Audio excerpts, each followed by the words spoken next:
Então você entra lá e vai lá pro Telegram, que a galera fica ali o dia inteiro, a madrugada inteira, porque tem gente do mundo todo lá. Então vire aí membro do Ciência Sem Fim, que ajuda demais todos nós, beleza? Como que eu gostei de astronomia? Minha história com a astronomia é de 1986, quando passou o cometa Halley. Uau, que legal! Eu vi o cometa Halley, eu morava numa cidade bem pequenininha em Minas Gerais, chamada Viçosa, que é famosa pela faculdade da UFV, Universidade Federal de Viçosa.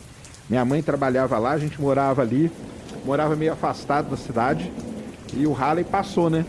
E a galera que não lembra do Halley, quando o Halley passou, tudo era o cometa Halley.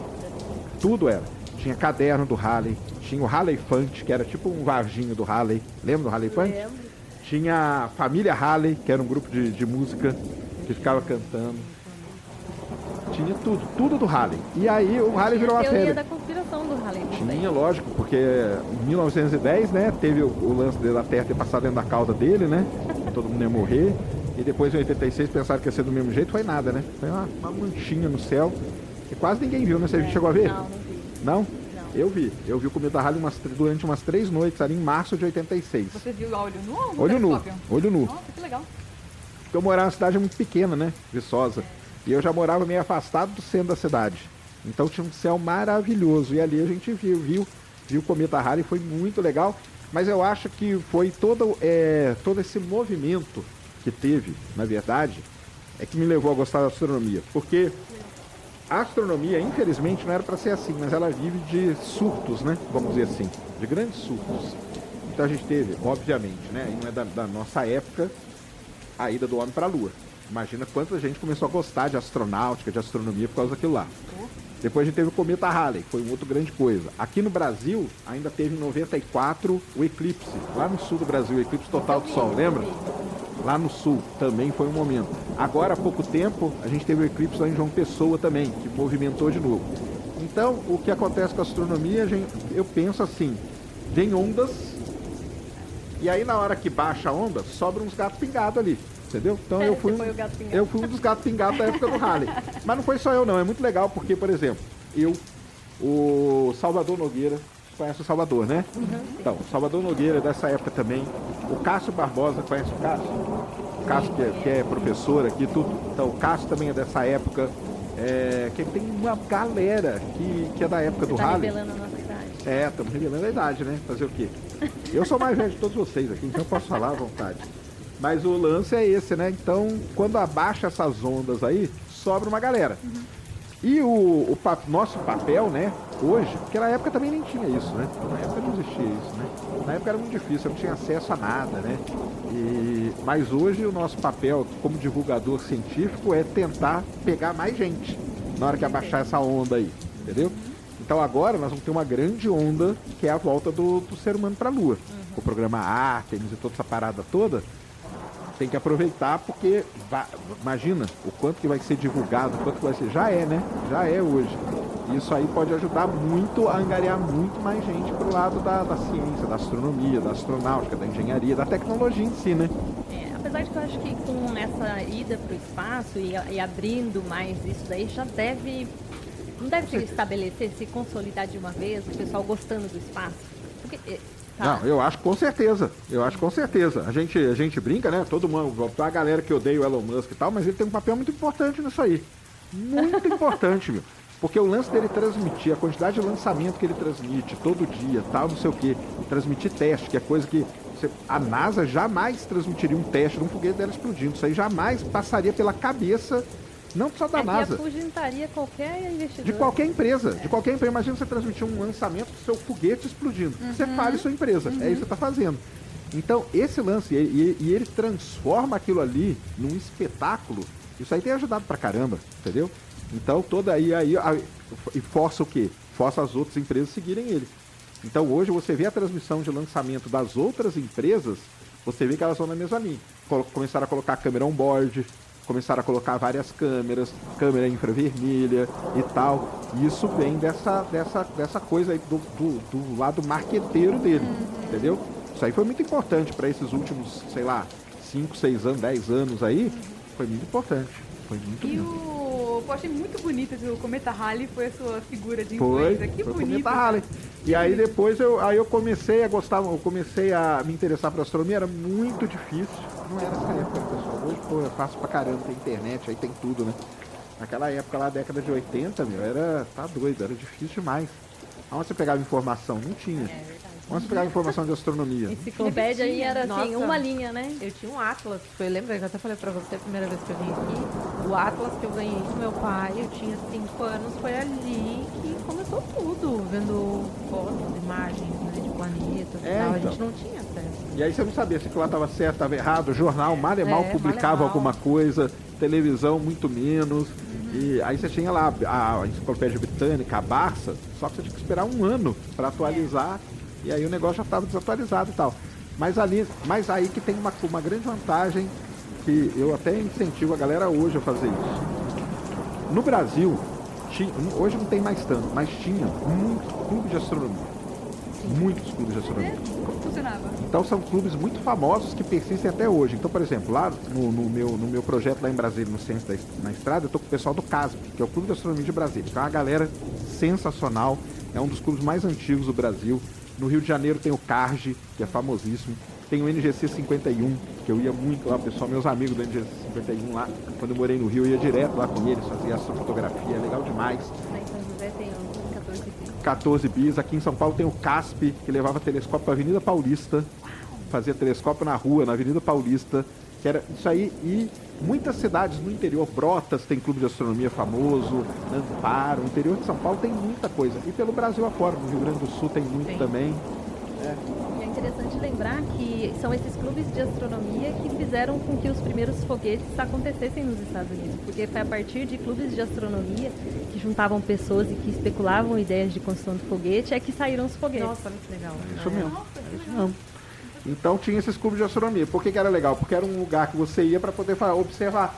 Então alguém tinha um telescópio e esse telescópio era compartilhado e tudo. Então os clubes de astronomia ali na década de 80 e 90, eles foram muito importantes. Hoje eles perderam um pouco a força, muito por conta da internet também, entendeu? A galera não quer mais se encontrar, né? Prefere encontrar virtual. Acho que E também aí tem os um clubes modelo ficam meio... educacional. Eu acho que hoje a idade de interesse que deveria ser muito mais incentivada, o pessoal está preocupado em passar no vestibular ou nem estudar mais. Tem isso também. Então naquela época acho que tinha um pouquinho mais de tolerância com o tempo. Então eles podiam certeza. mesmo gastar tempo fazendo isso, né? As pessoas tinham mais tempo, né? Livre. mais tempo. É. Não, e é a dica que eu dou, né? A dica que eu dou é o seguinte: muita gente pergunta, será que telescópio que eu compro e tal, não sei o quê. Procure um clube de astronomia. Observe no telescópio primeiro, que aí você vai saber como que é observar no telescópio. Mas clube de astronomia é um negócio sensacional, porque você troca ideia. E aí tem o pessoal que escrevia muito texto. Eu fui, né? Porque infelizmente ele nos deixou, mas muito amigo do Nelson Travnik. Nelson Travnik é um grande astrônomo. Nelson Travnik foi o cara, para quem não sabe, o cara que ajudou os Estados Unidos para a Lua, né? Ele fazia observação da Lua aqui no interior de Minas na década de 60 e a NASA veio atrás das imagens dele e tudo mais. Ele infelizmente morreu. Ele cuidava do observatório de Piracicaba e de Americana. E aí o telescópio dele agora de Piracicaba está lá no Pico das Cabras, em Campinas. E o Nelson era sensacional. Aquele cara era espetacular. Ele tinha contato no exterior, era um dos poucos que tinha contato no exterior, e ele recebia material.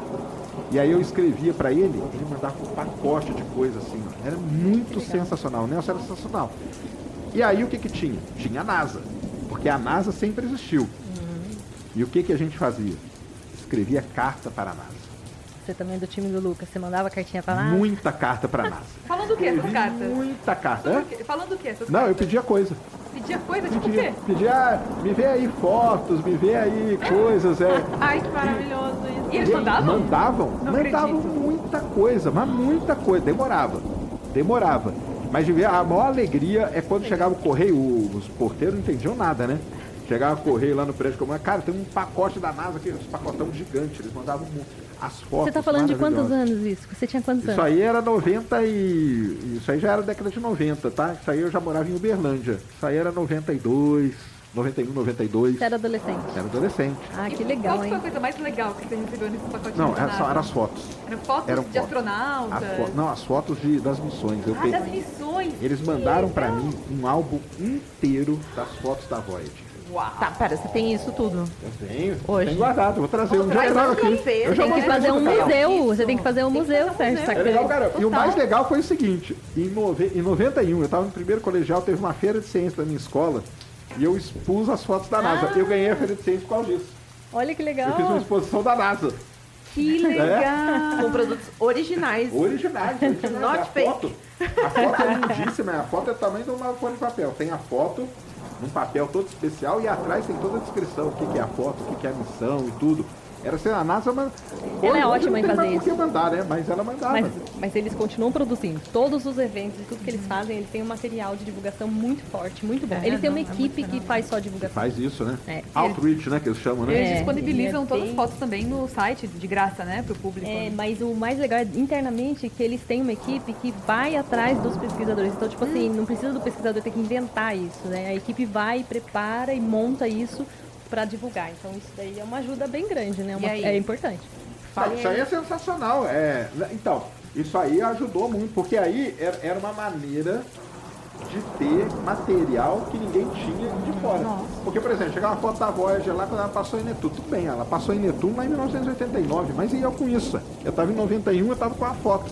Essa foto, para ela chegar numa Barça, ia demorar mais uns 4, 5 anos. Exato. É. Então, embora demorasse, às vezes demorava 2, 3 meses para eles responderem, mas eles respondiam. Isso era sensacional. Que Eles legal. respondiam todas as cartas. A gente tá falando de 1990, né? Isso aí nós estamos falando década de 90, era 91, 92. Estava no primeiro e no segundo colegial. Mandei muita carta para NASA, era pacote, eles mandavam os press kits de missão. Tem um monte de press kit da Voyager 1, da Voyager 2, das missões para Marte, um monte de coisa, mandavam tudo. Era legal pra caramba, material muito legal. Muito Nossa, legal. daria um baita do museu. Falem aí no chat, galera, se vocês pagariam. Quanto Daí, ó. pagariam a entrada aí? Vocês estão aí pra entrar no museu aí da NASA. Não, é demais. Os negócios que eles mandam é que assim, vale, mas é porque hoje tá numa qualidade Não, mas muito é que é diferente. Você Não, tem é um uma papel que É uma foi relíquia. enviado especificamente pra você. Relíquia. É relíquia, Eu tenho gente. isso tudo guardadinho. O negócio era assim, era a única maneira da gente ter. Aí quando eu mudei para Uberlândia, né, na cidade um pouco maior, lá já começava, aí é outra dica que eu dou pra galera. Muita gente fala assim, onde que eu começo a estudar astronomia? Eu comecei a estudar muito astronomia por revistas de astronomia. Então a gente tem as dos Estados Unidos, Sky and Telescope, que é uma baita de uma revista espetacular. Tem a revista Astronomy. Lá da Inglaterra tem Astronomy Now. Anota aí, galera. Ó, Que era demais, dicas era demais. boas. Hoje é tudo fácil, cara. Você paga $20, você assina todas na internet e recebe elas em casa. Mas na época custava para chegar. Uberlândia é uma cidadezinha um pouco maior, ela já tinha shopping, tinha uma banca e o cara recebia essas revistas. Eu não sei por que cargas d'água ele recebia. Eu vi que é pra você. Vai Pra... ver que é, Era né? você é a única Era o pessoa que destino, comprava. Era a única pessoa. Ele falava, cara, você é o único que veio comprar essa revista aí. Eu falei, não, porque eu gosto de astronomia, cara, é isso. Então eu vou continuar pedindo. Eu aprendi muito, mas muito mesmo dessas revistas, porque elas traziam matéria, elas traziam notícia e elas traziam coisas de observação, os fenômenos estavam acontecendo no mês e tudo. Então, revista de astronomia é muito bom. Sky and Telescope, Astronomy e Astronomy Now. Se você lê essas 3 revistas aí, você quer começar na astronomia hoje, você já vai dar um belo passo aí, porque é muito legal, gente. Era muito legal. E aí eu comecei. E eu comecei a divulgar astronomia em 1991.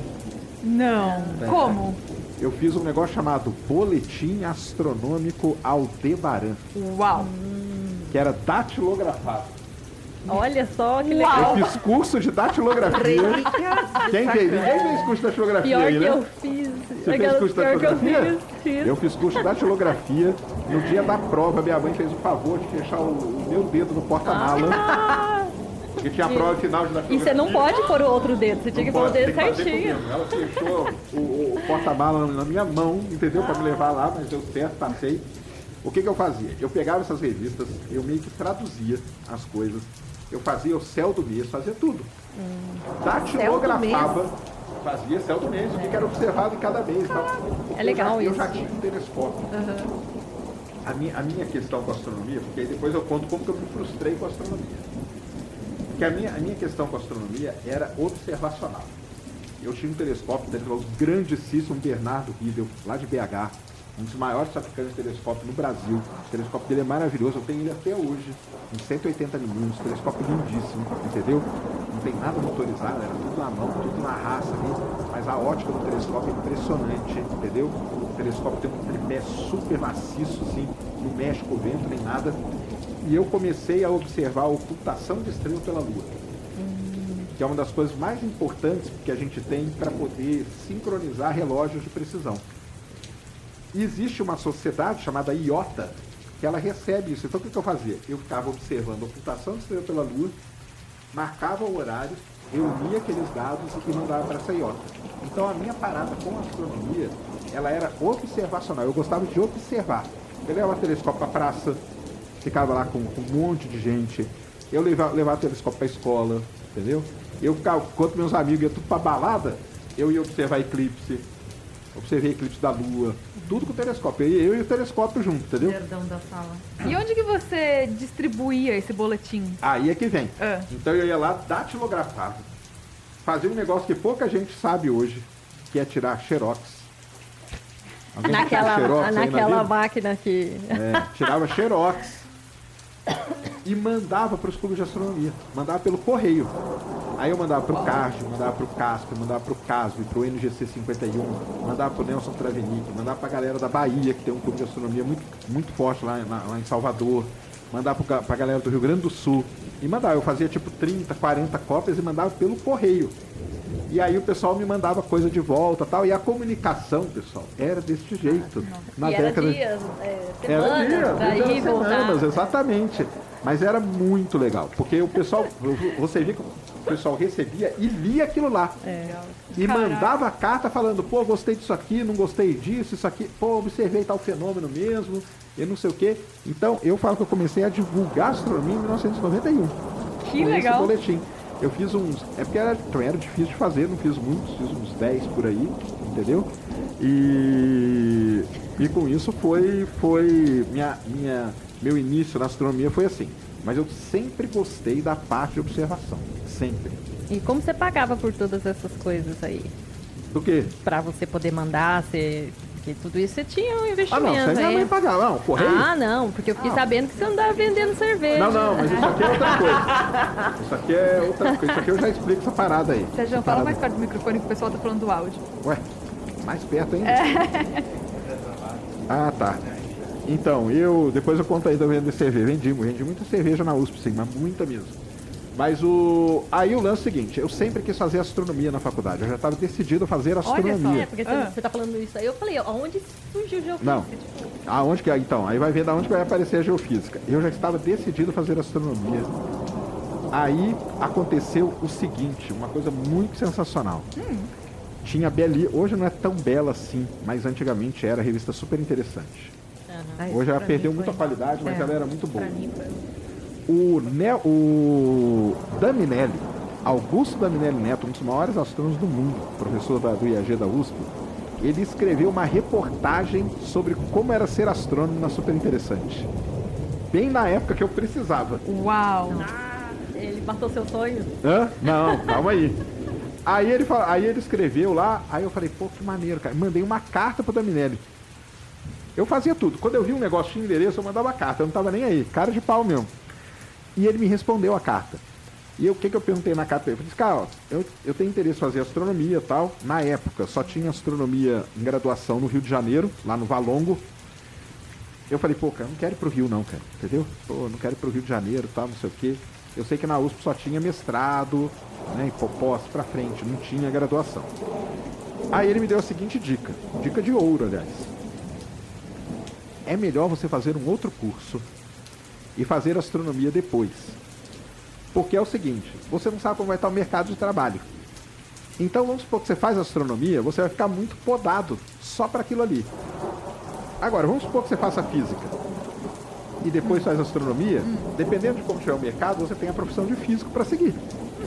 Foi uma dica muito legal, né? Aí eu falei, pô, legal pra caramba. E aí ele falou, não, aqui no Instituto IAG, a gente tem astronomia como pós-graduação e tem geofísica e meteorologia como graduação. E aí eu falei, caramba, eu vou fazer geofísica. Aí é que surgiu a geofísica na minha vida. Olha só. Entendi. E você se arrependeu ou você gostou Não, de ter feito não. geofísica? Mas até então, eu ainda queria seguir a carreira de astrônomo. Sim. Aí vim, mudei para São Paulo e fui fazer o curso de geofísica. E aí que acontece o momento da virada na minha vida, da frustração total com a astronomia. Ia ter um eclipse em 94, não o do Sol, mas o da Lua. E tinha um bando de astrônomos ali no IAG. E eu cheguei para eles e falei, e aí pessoal, aonde que nós vamos ver esse eclipse de hoje? Aí eles olharam para minha cara Ninguém vai ver. e falaram assim, que eclipse?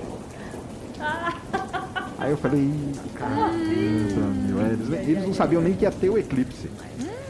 Só que eu, né, tava ali na minha flor da idade dos 18 anos, não tinha maturidade suficiente para entender que as pessoas nas suas profissões respectivas, elas... Não, você pergunta para o médico, é especialista no coração, e aí, você viu a pesquisa que saiu sobre pele? O que é isso, cara? Não faz nem ideia do que é. Mas a gente é imaturo. E quando a gente é sonhador. Quando os astrônomos falam assim, que eclipse, eu falei, caramba, cara, o que eu estou fazendo aqui, meu? O astrônomo não sabe. Pô, se o astrônomo não sabe, a minha pegada com a astronomia não era a parte de analisar dados. A minha pegada era observar. Sei lá. Você era um amador mesmo. Eu era amador, né? Aí eu falei, caramba, cara, nossa, me deu uma frustração tão grande. Mas tão grande. Porque eu E falei, aí? cara, não é isso que eu quero seguir. Eu entendo essa frustração. Eu não quero seguir. Você teve um negócio assim também? Não, mas eu já sabia que Ah, era tá. assim. Mas eu acredito que sempre tem aquela expectativa de que, por exemplo, quando a gente compra um telescópio, a gente vai enxergar tudo colorido do mesmo jeito que a gente sim. imagina. Tá. E quando a gente vai mesmo pro curso, que nem você foi, astronomia, você pensa que você vai fazer observação mesmo do fenômeno ali, do mesmo jeito que muita gente pensa. E não que você vai trabalhar com dados e que você vai processar esses dados e extrair informação. É isso. Esse que é o negócio. Eu falei, caramba, eu quero ficar preso no computador, não, velho. Eu gosto de observar, pegar o telescópio pro mato. Eu acho legal. É engraçado, é porque hoje já mudou muito, né? Hoje a galera que faz astronomia sabe que o cara que é astrônomo, ele é, na verdade, um programador. Que mexe com dados de astronomia, ou até com geofísica, é a mesma coisa, né? Exatamente. Então, mas na época que eu comecei, ainda eu tinha aquela visão romântica do astrônomo que vai subir o No morro. filme Contato. Do filme Contato, mas não é do filme Contato. Que vai ficar lá isolado em cima da montanha, entendeu? Observando, vai fazer uma grande descoberta e tal. E lia, porque tinha esses casos, nas revistas, tinha esses casos, entendeu? Sim. Ah, o cara que passou um mês no Monte Palomar, entendeu? Observando. O outro que passou não sei quanto lá em Flagstaff, no Arizona. O Clyde Tombaugh, né, por exemplo, né, que descobriu Plutão. Eu falava, pô, isso aí que é legal, é isso que eu queria. E aí, chega lá na universidade, os caras nem sabiam que ia ter eclipse. Nem sabiam que ia ter eclipse. Eu falei, eu tô no lugar errado, não é possível isso. Aí eu abandonei a astronomia profissionalmente, digamos, entendeu? E aí me foquei só na parte mesmo de astronomia amadora e divulgação e tal, e aí fui fazer geofísica. Aí foquei na geofísica. Mas é complementar, né? Totalmente complementar, né? Então, porque aí depois você vai entender que tem, né? Então hoje tem Até a própria geologia planetária, né? Ela é uma geofísica, né? Você estudar a Lua, né? Você estudar sismos na Lua, sismos em Marte e tal, você precisa do geofísico. Tanto que, assim, boa parte hoje dos artigos relacionados para isso sai na revista Geophysical Research Letters, que é uma revista de geofísica que só sai basicamente coisa de astronomia nela. Não tem Na mais. AGU também, né? E na AGU também, exatamente. É isso. Então foi aí que a geofísica veio para minha vida e a astronomia ficou meio de lado. Só que aí aconteceu um negócio muito legal. Em 94, foi o ano que eu entrei na USP, era o ano que a internet começou no Brasil. Pouca gente vai saber disso. E a USP era um dos troncos principais. A gente tinha lá acesso à internet, que era maravilhoso, era rápido pra caramba. Não tinha nem acesso em casa direito. O rápido pra caramba é quanto? Ah, não. Na época, né? Vendo que tem que explorar o petróleo da margem equatorial, sim, cara, porque isso aí vai salvar o Brasil, cara. Entendeu? A Guiana Francesa, o Suriname, os caras quadruplicaram o PIB deles por conta da margem equatorial. Eles já exploram petróleo ali. O que acontece hoje ali na margem equatorial? Esse problema aqui do CO2 não é esse o problema, tá? O problema é que o IBAMA não quer, por enquanto, liberar a licença de explorar. Qualquer coisa que você vai fazer com petróleo no Brasil, o IBAMA tem que liberar uma licença para você explorar. Por que eles não querem liberar? Porque eles alegam que se por acaso, um poço que a Petrobras estiver furando explodir, pode ser que o óleo migre em direção à foz do Rio Amazonas. Só lembrando uma coisa para vocês. A exploração do petróleo, ela fica uns 500 quilômetros para o lado do Rio Amazonas, da foz. Ela nem é na frente ali, não, tá? A margem equatorial ela vai até o Rio Grande do Norte, mas esse lugar aí onde eles querem explorar é longe da foz do Rio Amazonas. Vamos lá. Existem simulações de fluxo que foram feitas que mostram que o petróleo não vai para lá. O petróleo vai para o outro lado. Eu sei que vocês vão falar aqui, mas os caras lá fizeram o negócio da boia. Só que eles não podem fazer aquilo lá com o petróleo, cara, porque o petróleo não migra pela superfície da água, igual eles fizeram. E outra, teve boia que os caras lançaram, que a boia foi parar em São Francisco, nos Estados Unidos. Como você explica isso? Entendeu? Então não é um negócio tão assim. E outra coisa, cara, a Petrobras, para ela explodir um poço, eu não sei nem quantas décadas faz que não explode um poço da Petrobras. A Petrobras, junto com a Embrapa e com a Embraer, são as 3 grandes empresas do Brasil. Os caras dominam essa tecnologia. Eles dominam a tecnologia de furar poço em água profunda, que é no caso ali. Então, assim, provavelmente não vai acontecer nada. A Petrobras, isso aí eu sei muito porque eu acompanhei todas as audiências públicas sobre isso, que é da minha área, né? A Petrobras, ela já montou locais para preservação de espécie, caso aconteça, no Cabo do Orange, em Macapá e em Belém. Já tem centros montados. Já tem zoológicos já prontos assim, caso aconteça alguma coisa, para eles resgatarem a vida marinha e colocar ali, entendeu? E aí, no final das contas, a margem equatorial virou uma briga política. De um lado você tem a Petrobras, você tem o IBAMA, você tem os deputados do Amapá. O Amapá vira um dos estados mais ricos do Brasil por conta disso. Só por causa de royalties de petróleo que vai para o Amapá. Os caras estão assim, vocês não acompanham TV Congresso, TV Senado, acompanhem. Vocês vão ver os caras lá, eles ficam quase se matando por causa da margem equatorial. E você tem o Lula. E o Lula já falou que vai explorar. Então, isso aqui não tem mais. Ele vai arrumar um jeito ali de explorar. Eu acho que tem que explorar? Eu acho que tem. Por quê? O pré-sal, que é da onde sai hoje 80% do petróleo que a gente consome, ele vai começar a curva de depleção dele. Então, toda reserva de petróleo, você começa a explorar, a curva de produção sobe, ela chega no máximo de exploração e depois ela começa a cair. O pré-sal, se não me engano, a curva de depleção dele começa em 2027. Isso quer dizer o quê? Se a gente não estiver explorando uma nova reserva, vai acabar o pré-sal e quanto vai custar a gasolina na sua bomba? Vamos ver quanto vai custar a gasolina. Cara, se for R$10, eu acho barato. Porque nós vamos ter que importar todo o petróleo. E aí o pessoal descobrimos a margem equatorial. Cara, então é só explorar. E a Petrobras, ela não vai explodir poço nenhum. A Petrobras já toma muito cuidado com isso. Então, no fundo, no pano de fundo, isso aí o que está acontecendo é uma grande briga política desses personagens aí. Eu acho que o Lula vai chegar uma hora e vai falar, galera, quem manda aqui sou eu, e nós vamos explorar, e fim de papo. Entendeu? Não me parece que ele tem tendência de não aprovar isso. Me parece que ele tem uma tendência de aceitar isso. A minha dúvida é por que a gente não tenta outros tipos de energia, né? Isso eu acho que é o pior. E, inclusive, o pessoal fala a própria energia nuclear e também o hélio 3 e também começar a cogitar outros tipos de fontes de energia, porque a gente, o Brasil, ele é precursor em exploração, ele tem uma matriz energética quase toda limpa e também, aí sim, tentar ajudar o nosso país a reverter a matriz energética principal para ter menos dependência e aí sim ir fazendo isso em equilíbrio. Sei lá, essa talvez é a minha ideia. Então, mas eu não vejo que tem gente pensando assim, ou deve ter, não, mas... até tem. A própria Petrobras... O lobby, né? talvez, também. Hã? O lobby do petróleo também, né? Não, tem um lobby e tudo, mas, por exemplo, então vamos lá. As empresas de petróleo no mundo são as empresas que mais investem hoje em combustíveis alternativos. Porque elas sabem que o próprio petróleo pode acabar com o próprio negócio dela. Então elas começaram a investir. Então, por exemplo, a Petrobras, ela produz, ela pesquisa o hidrogênio, o famoso hidrogênio. Então ela tem hidrogênio verde, azul, rosa, preto, roxo. Ela tem lá um arco-íris do tal do hidrogênio. O hidrogênio é uma solução? Sim e não. E aí que é o grande problema de energia.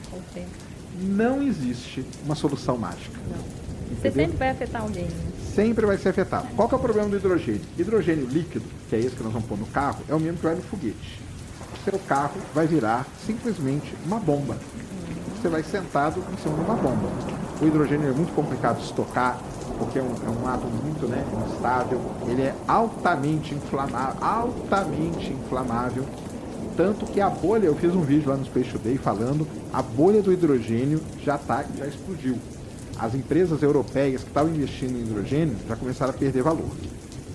Então, eólica tem problema, solar tem problema, hidrelétrica tem problema, todo tipo de energia.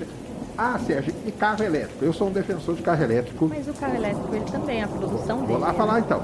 Eu sou embaixador do carro elétrico, hein? Eu gosto pra caramba do carro. Também gosto, eu queria o híbrido. Eu acho que o carro elétrico, numa cidade igual São Paulo, ele resolve o problema do microclima de uma cidade. Isso ele resolve, ou a eletrificação da frota resolve. Mas ele é a solução? Não. Por quê? Porque a bateria você vai jogar ela aí e a gente não sabe o que vai acontecer a bateria. Baterias de lítio. 70 mil reais. Hã? 70 mil reais numa bateria também, né? 70 mil reais, o ela é descarte 90% do também. carro, ela dura 8, 10 anos e você vai descartar ela e ela vai poluir talvez muito mais do que o petróleo. O lítio é terrível, né? Principalmente se ele entra no lençol freático. Só que aí o que acontece? Temos a energia nuclear, a fusão. E olha só o que aconteceu, não sei se vocês viram, semana passada. A China conseguiu fazer funcionar o primeiro reator de fusão nuclear de tório. Tório. Eu vi, sim. Aonde que está a maior reserva de tório do mundo? Na China. Eles descobriram uma reserva gigantesca de tório. Então a China, ela está numa vanguarda nisso aí. E tem o L3 na Lua. Eu fui num congresso nos Estados Unidos, da Planetary. Isso, aquele lá eu fui. E quem estava lá era o Harrison Schmitt. Harrison Schmitt, para quem não sabe, é o único cientista que pisou na Lua. Geólogo. Por que ele estava lá? Ele estava lá apresentando a empresa dele. Ele tem uma empresa chamada Interlune, que já arrecadou aí pelo menos uns 40 milhões de dólares, levantou aí investimento para explorar o L3 na Lua. Ele tem um robozinho. Ele tem um robozinho que vai ser um aspirador, vai aspirar a rocha e vai pegar o L3. Então, a gente tem essas coisas acontecendo aí. Mas igual a Cláudia falou, né? O Brasil, de novo, infelizmente, está fora dessa parada. Não era pra estar, né? Bom, vamos ver se o Lucas consegue fazer um movimento aí. A gente Vamos ver, não. Pegar o ela, L3 na Lua, hoje o Lucas apresentou pra AEB a Garateia L lá, ó. É verdade. Tomara que tenha dado certo. Então, Verdade. eu acho... essa é uma pergunta que eu tenho pra fazer, que eu tava pensando hoje no carro, né? A gente viu For All Mankind, né?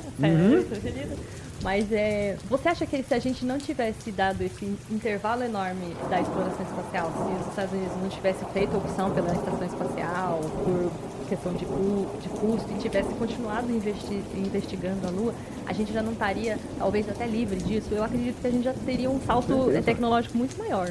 Com certeza. Porque a gente foi descobrir. É como se a gente foi lá na água. frente e voltou para trás. Né? A gente foi descobrir água na Lua em 2008, né? Com a Chandrayaan, com a sonda chinesa. Usou um equipamento americano da NASA. A Chandrayaan. Chandrayaan 1. Só que o equipamento era da NASA. Só que foi 2008. Se a gente tivesse continuando explorando lá. Porque é um negócio muito legal, né? Esse negócio da água na Lua, isso aí já era vamos dizer assim, uma ideia que se tinha há muitos anos. Por causa do vento solar. É isso aí, do vento solar. Então a União Soviética trouxe amostras da Lua, só que ela não encontrou água. Então, mas se tivesse continuado a exploração, com certeza uma hora dessa a gente já estava minerando o L3 há muito tempo. A gente já estaria com um salto maior tecnológico. Né? Com certeza. E deixa eu aproveitar aqui só, voltando a um assunto que a gente estava falando do petróleo, o que você acha da gente ter aqui?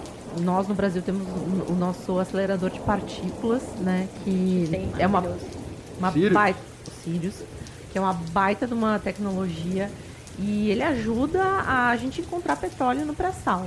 Você acha que ele tem mais condições também de também encontrar fontes de combustível fóssil em outros lugares? Pode ser. Você sabe por que o Sirius ajuda a encontrar petróleo, né? Mas fala, explica, Primeira explica imagem, pro pessoal a primeira imagem feita na história do Sirius foi minha.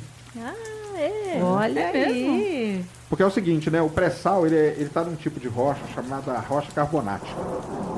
Ela é uma rocha muito difícil de caracterizar a porosidade dela. E a porosidade é o principal para a gente extrair o petróleo.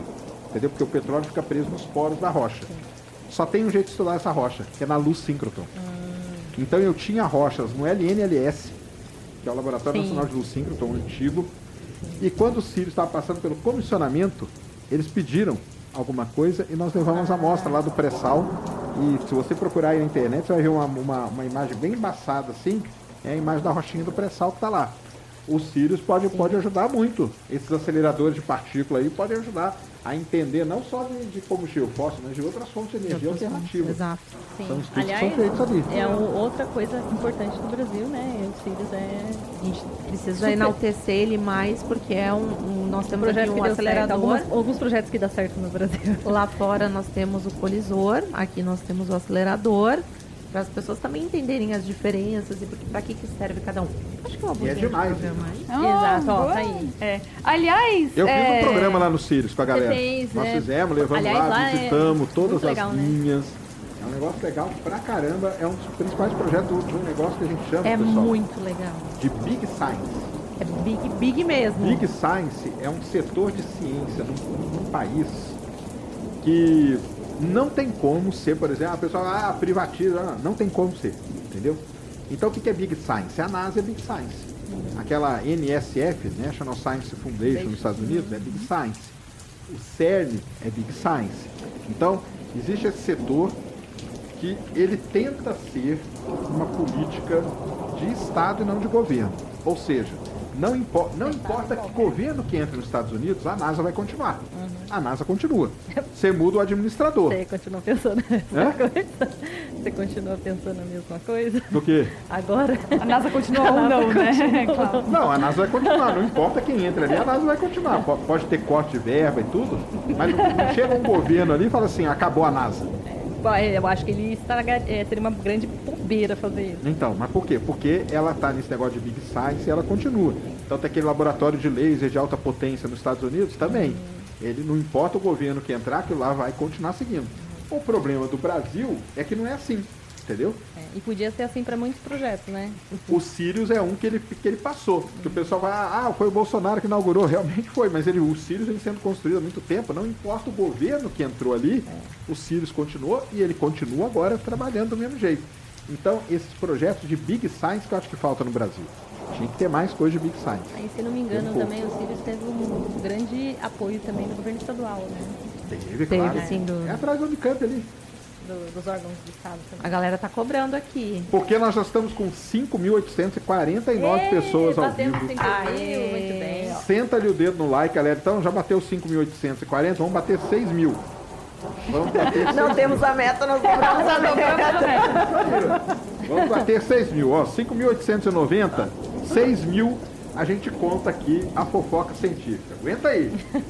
E 3 mil likes, vai, 2.800 likes, Não, gente, só pelo amor tem de Deus. quantos likes? Devia ter a quantidade de 2.800. pessoa que está assistindo. Se tem 5 mil assistindo, tinha que ter Não. 5 mil Vamos likes. fazer 6 mil ou 3 mil likes. 6 mil assistindo ou 3 mil likes. Quando bater essa Não, meta, a tem gente que solta a tem que ser fofoca. tudo. É o que eu brinco com a galera, que é o seguinte. Vocês esqueceram de apertar o... O like é de graça. Exato. Vamos taxar o like um dia. E Claro. o dia que taxarem o like, vocês vão lembrar que eu falava que o like é de graça. E não custa nada, é 1 segundo, você vem aqui, ó, menos de 1 segundo, aí já bateu 3 Ela já mil bateu likes. 3 mil, então...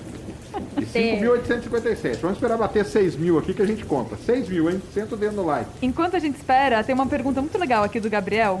Ele diz, venci o NASA SpaceX.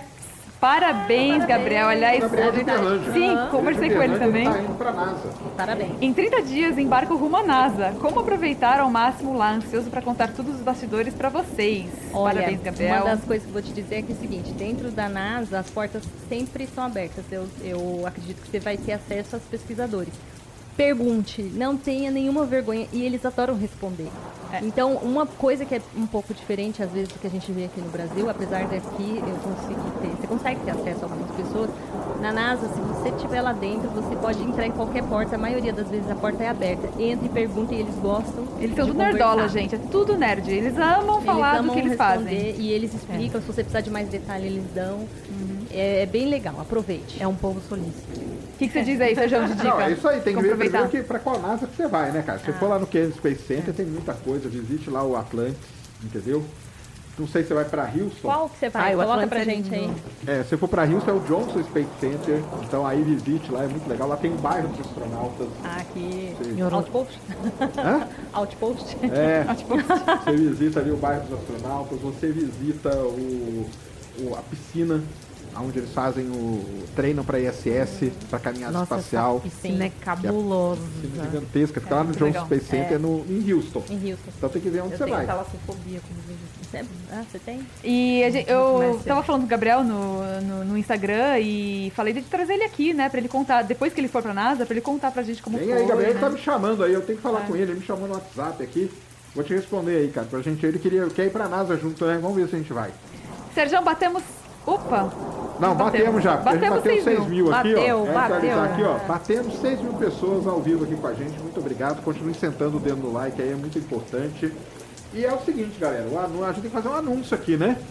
Então temos que fazer um anúncio aqui. As meninas aqui, a Cláudia, a Rebeca e a Patrícia, a partir de agora elas terão um programa fixo aqui, dentro do Ciência Sem Fim. Isso aí. Muito aí. obrigada, gente. Graças a vocês aí Graças que a gostaram vocês. muito do trabalho delas e tudo mais. Então, ó, elas terão um programa fixo aqui dentro, agora na grade de programação do Ciência Sem Fim. E vai ser um programa, ainda não tem assim muito bem direitinho, né? Mas vai ser um programa aí com curiosidades científicas. Uma vez por semana. Uma vez por semana e tudo mais. Então, ajudem, tragam suas mensagens, suas dúvidas, tudo mais, que elas estarão aqui uma vez por semana trazendo convidados também, né? Trouxeram já a Roberta, falaram do Rick Morty, né? Trouxemos o Lu. Trouxeram o Lucas aqui outro dia, falaram aí de economia espacial e tal, um programa muito legal. E assim vai indo, então, ó, a partir de agora aí, ó, mandem aí um up aí, ó, palmas aí pras meninas aí, ó. Faltou meu megafone, né, cara? Eu pedi meu megafone, ninguém arrumou. Aquele megafone foi maravilhoso. O megafone, faltou ele aqui, mas nós vamos arrumar o megafone ainda. Então mande recebendo aí, ó. muito, boa, show, Ó, e a epa, gente top, conta muito palmas, com a palmas. ajuda deles, né? De vocês É. aí. A ajuda de vocês vai ser muito essencial pra manter a gente aqui e também pra dar uma ajudinha pra gente. Gente, e não esqueçam de se inscrever como membro, porque também nós estaremos lá. Isso, É. vamos falar no clube de membros lá, ó. Nosso clube de membros tá aqui bombando aqui, ó, no Telegram. Então, pra quem não sabe, a gente tem um clube de membros no Telegram. Estamos com 310 membros no Telegram. A gente tem muito mais membros inscritos, mas a galera não entra aqui. Mas a galera tá aqui, ó. Fica falando aqui, trocando ideia o dia inteiro e tal. Então é bem legal mesmo. Vão lá, se torne membro. Vai lá, as meninas estarão lá no Telegram também, trocando ideia com vocês. Então esperamos todos vocês lá. O nome do programa, nós vamos fazer o seguinte, olha só, preste atenção. Farei amanhã uma caixinha lá no Space Today, lá no meu Instagram, pedindo sugestões de nomes. Vou marcar todas Isso aí. elas aqui. Mandem lá sugestões de nomes. A gente faz um brainstorming, né? Isso. E aí, com base nisso aí, a gente vê, talvez seja uma combinação de nomes que vocês mandarem e tal. Mandem. Olha só, hein? Nós nem vamos no chat GPT. Nós estamos dando moral pra não. vocês. E, ó, Chat não é bom de vocês nome. não vão no chat GPT também, É. né, gente? Também não vai não. Nós estamos dando moral pra vocês, hein? Porque a gente podia entrar aqui no chat GPT e ele sugerir um monte de nome, mas não, nós estamos dando moral pra vocês. É. Então, ó, eu vou fazer uma caixinha. Ó, e a galera que é membro já aqui também, ó, aqui no clube de membros aqui, pode soltar aqui, ó. Nós temos os membros aqui, ó, aqui no Telegram. Você que é membro do Ciência Sem Fim, pode dar sugestão também. Se você não é, eu vou soltar uma caixinha no Insta do Space Today, tá? @Space Today no Instagram, pedindo uma sugestão de nomes. Então, e amanhã ainda falo disso também aqui com vocês. Então, bem-vindos aí os meninos, parabéns Obrigada, aí. Sérgio. Fazem Obrigada. programas sensacionais e vão continuar e tudo por conta de vocês aí que gostaram muito delas. Eu li um aqui, 3 espiãs demais. As três coisas. Ele outro aqui, beleza sem fim, né? Adorei. E, Sérgio, existe alguma crença pessoal que você já refutou em si mesmo, assim? Tipo, você alguma vez teve alguma crença? Eu fui ufólogo, né? Eu fui ufólogo durante muitos anos da minha vida. Conta, Sérgio. Fui ufólogo, não só Fale fui. mais sobre isso. Eu não só fui ufólogo, como eu trabalhei na revista UFO. Eu trabalhava na revista UFO, o grande Gevaé. Morreu, infelizmente, mas eu trabalhei muitos anos com o Gevaé na revista Você UFO. acreditava mesmo? Assim, eu nunca acreditei muito. Então, o que eu fazia? Eu fazia muita vigília. Muita vigília, mas muita mesmo. O problema é que nunca apareceram pra mim. Aí a galera chega e fala assim, nunca vão aparecer, porque só aparece pra quem acredita. Eu falei, aí é fácil também, né? Isso não aparece pra quem Aparece pra quem acredita, acredita. pra mim nunca vai aparecer mesmo. Mas eu fui ufólogo durante muitos anos, escrevi muito sobre Men in Black Syndrome. Sabe o que é Men in Black Syndrome? Não.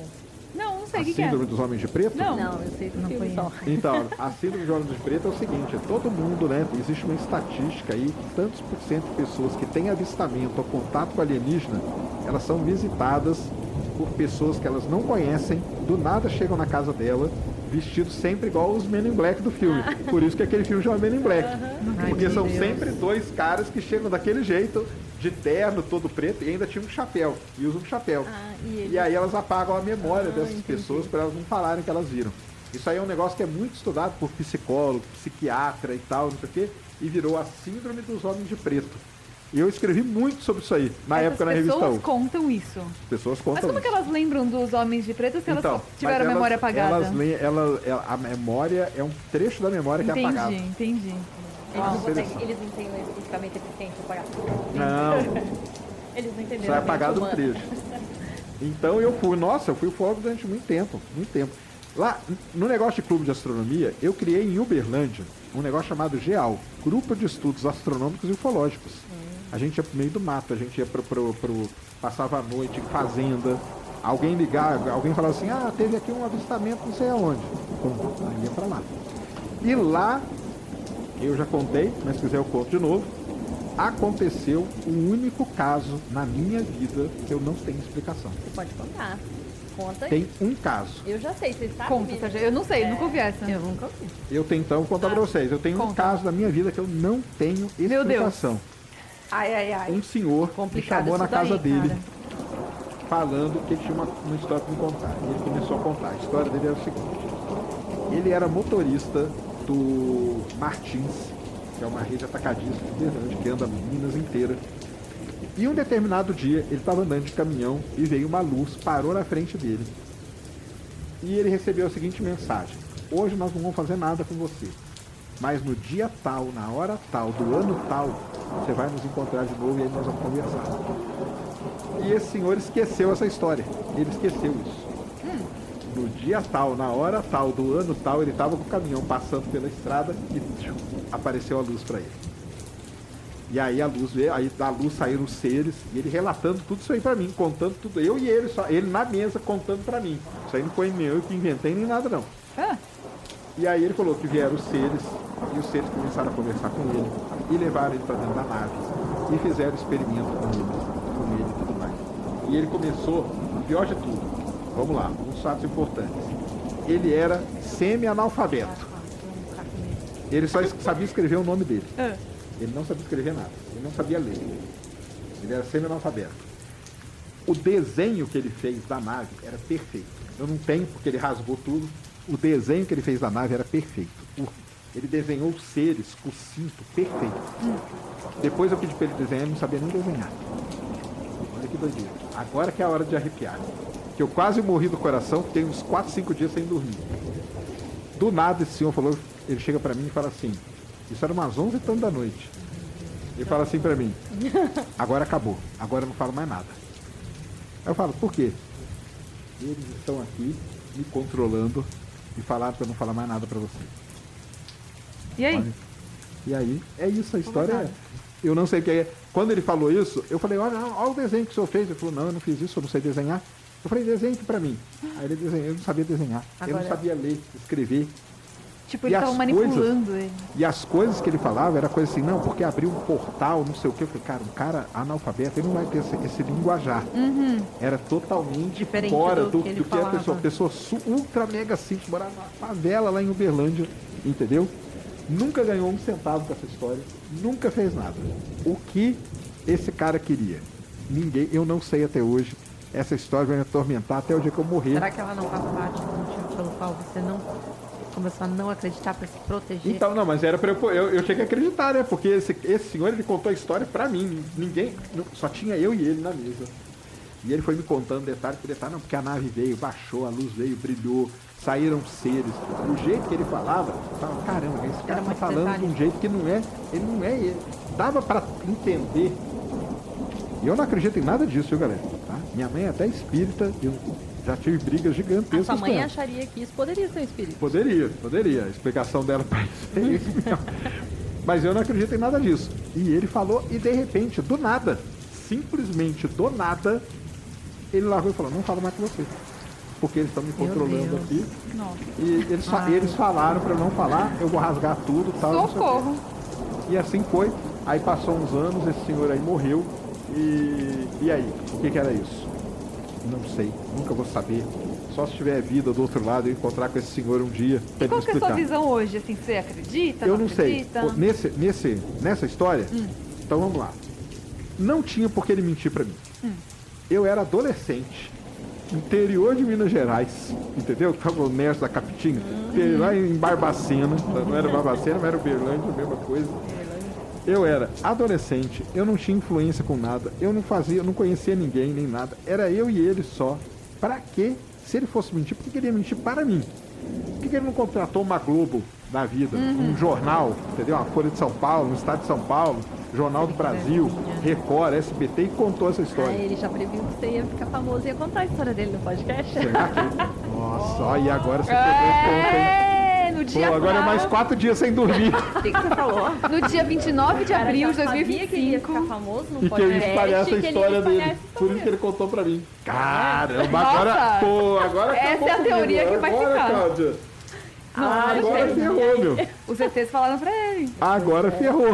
Nossa senhora. Ai, agora... Pô, agora Fiquei até ferrou, arrepiada. meu. Agora é mais uma semana sem dormir. Ai, gente, Vou ficar pensando nisso aí. Vou eu ficar assisti pensando. aquele filme como é que é aquele Contato de 4 graus? É isso aí. O dele. É, tem um que é 4 graus, né? É, tem todos os graus. Que ele não Começa- aparece o ET no filme nenhum, mas eu não dormi, eu acho que por uma semana também. O contato dele foi de 9º grau, porque ele relatou até experiências sexuais com alienígenas. E como eram os alienígenas, ele falou? O Não, formato? ele não formou, ele desenhou. Era meio como que era o humanoide, formato? só que Humanoide. muito alto. cor? Tinha um macacão. Não tinha cor, porque ele viu um macacão só, tudo branco. E eles tinham um cinto, e esse cinto, ele desenhou o cinto perfeitamente. É que eu tenho medo.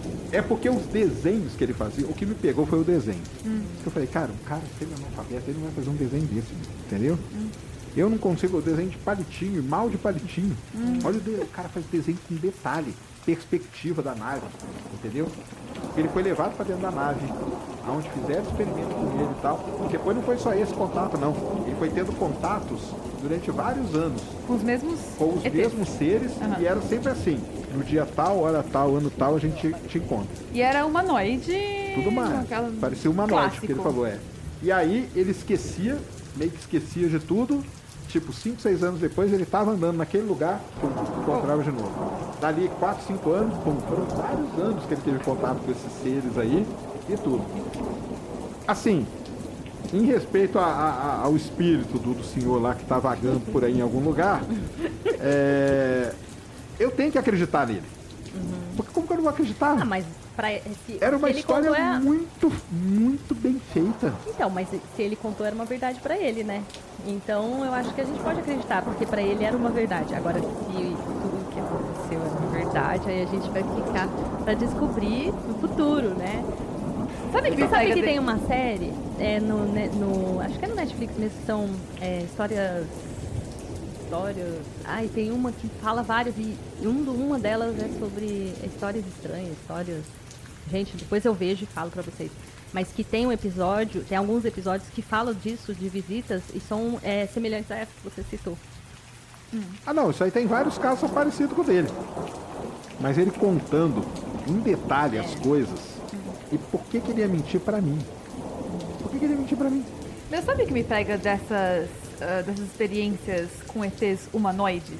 Como bióloga, o que me pega é que, assim, a chance de uma espécie se desenvolver e evoluir em um planeta muito distante e evoluir do mesmo jeito que nós, com cabeça, pescoço, ombro, torso, 2 pernas, 2 braços, 5 dedos, a chance disso é tão mínima. Assim que eu É, penso é também. isso, esses relatos eles sempre me pegam nessa parte, assim, é quase que muito impossível um ser se desenvolver humanoidamente em Eu outro também planeta, acho, né? entendeu? Mas aí como que eu vou explicar esse senhor? Aí vamos lá. Eu já estava na ufologia há um tempo. Teve uma época da ufologia que aí vem um caso desse negócio de ser verdade e tal. Teve uma época da ufologia, ficou muito famoso fazer regressão, hipnose regressiva. Ah, é verdade. Porque a hipnose regressiva dizia o seguinte: não importa, a pessoa vai contar a verdade.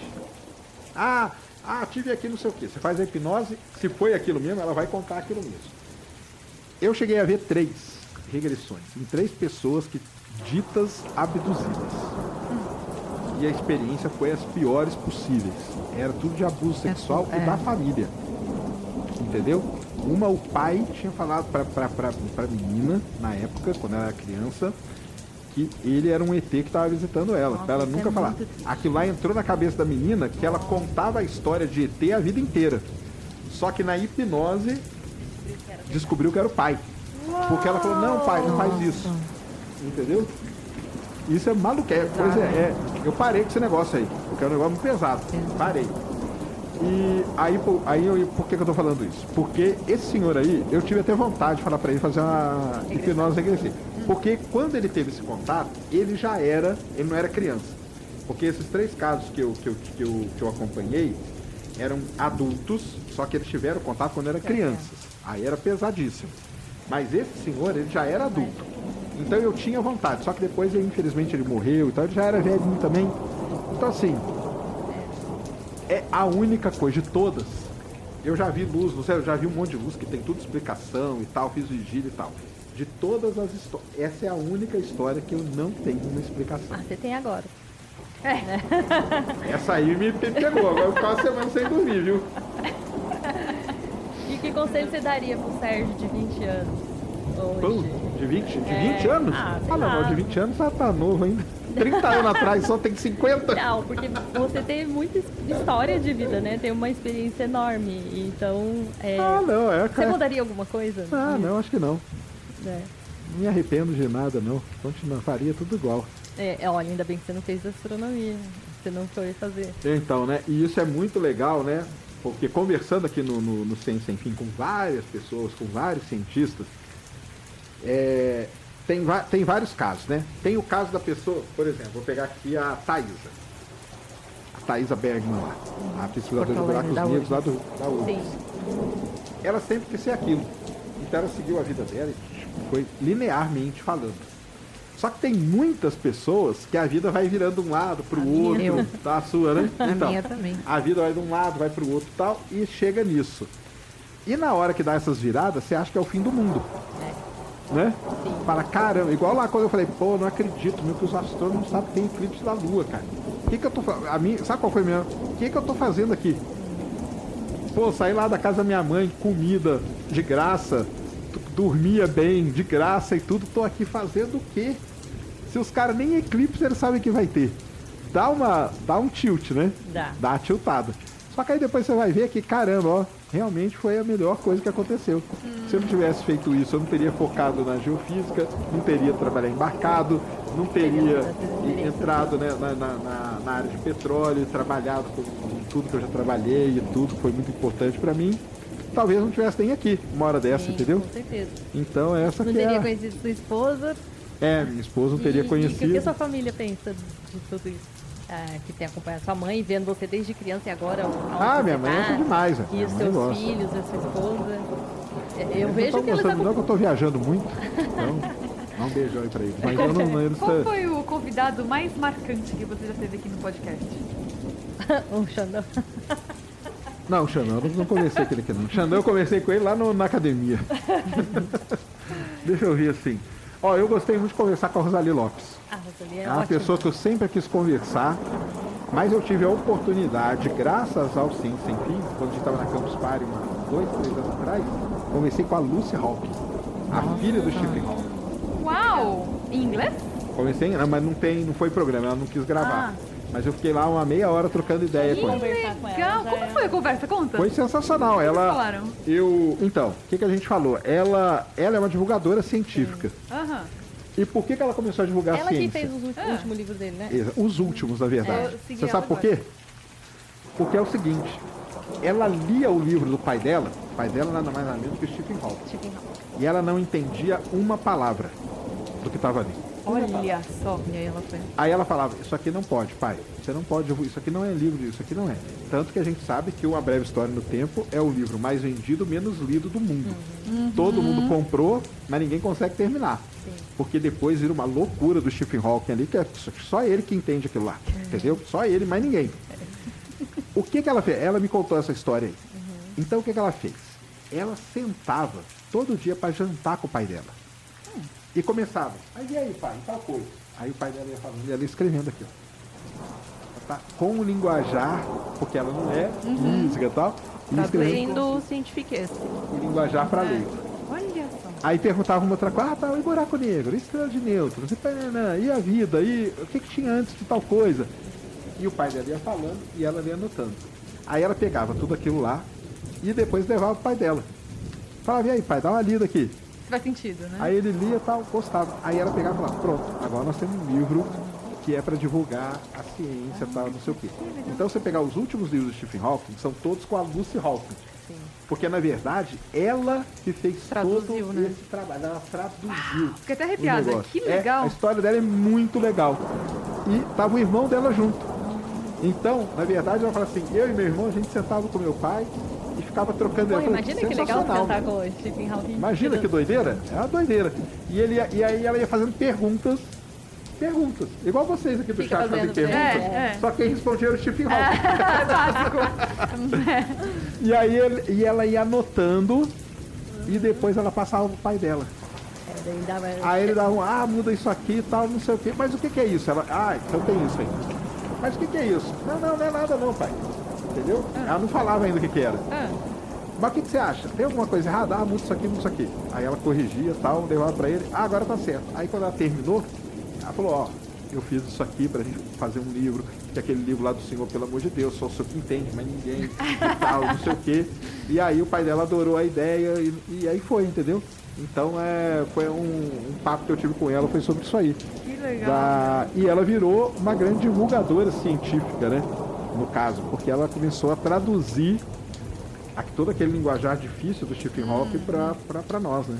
Você acha que hoje tem algum nome que possa ser comparável com o dele? Porque tem muita gente fazendo muita pesquisa, mas comparável para se marcar agora a partir da história, porque tem essa, né? Tem alguns nomes que ficam para a história, apesar de ter muita gente fazendo trabalho. Tem algum nome aí? Atualmente, eu gosto muito daquele cara, aquele Brian Greene. Brian Greene é um dos maiores pesquisadores de teoria de cordas. Ele faz um festival de ciência muito legal, chama Starmus, que chama o festival que ele faz, que ele reúne vários cientistas do mundo todo. Então eu acho o trabalho dele sensacional, é todo baseado em teoria de cordas. Ele tem 4 livros, que é O Tecido do Cosmos, A Realidade Oculta, Tecido do Cosmos, Realidade Oculta, O Universo Elegante e O Fim de Todas as Coisas. São 4 livros, todo mundo quiser entender sobre essa coisa de multiverso, teoria de cordas, matéria escura e tal, esse cara trata. Ele é um excelente divulgador científico, ele é inglês, e eu adoro ele, eu leio todos os livros dele, e eu é um cara que eu gosto. Eu gosto muito do Neil deGrasse. Neil deGrasse eu acho legal. Eu gosto, ele, pra mim não se compara com o Carl Sagan, porque ele é muito mais combativo, principalmente, mas também tá em outra época, né? Não sei se o Carl Sagan tivesse hoje aí com esse monte de teoria de conspiração, ele não tava maluco também.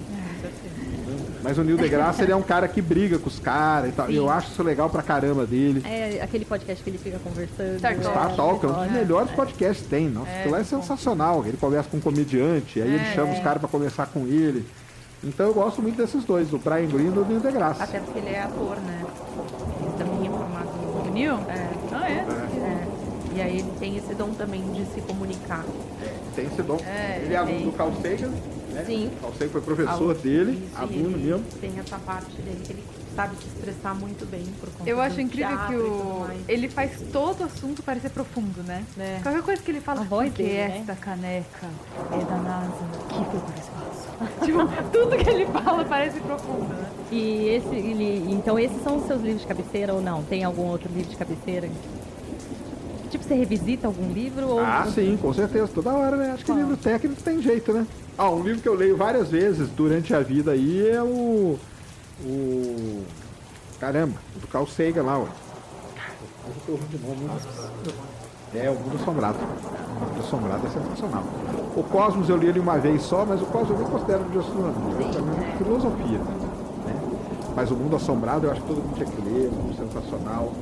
Atualmente eu tô lendo o Imminent, do grande Luiz Elizondo, sobre os OAPs nos Estados Unidos. É legal pra caramba, porque ele saiu do governo e aí ele contou tudo num livro. Tô lá lendo o livro dele, que é muito legal. Tô lendo muito sobre astropolítica. Astropolítica é uma coisa importante agora, hein? Tô lendo muito sobre astropolítica. Então tem uns 2, 3 livros aí de astropolítica que são muito legais. Leio muito sobre esse negócio que o Lucas fala aí direto, Nova economia espacial. a nova economia espacial. Leio muito. Vai lançar um livro agora em setembro, muito legal. Vai contar a história interna da SpaceX, da Blue Origin e das outras empresas.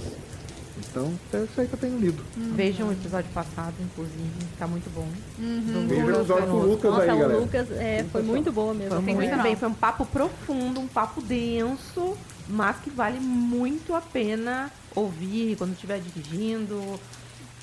Assim, sem dúvidas, Então, acho você que pode foi assistir muito... o vídeo e depois comprar o livro, porque daí você vai Isso entender também, o que é. ele está sendo dito no livro, no contexto, inclusive, do nosso país, porque ele colocou toda essa perspectiva. É, muito legal.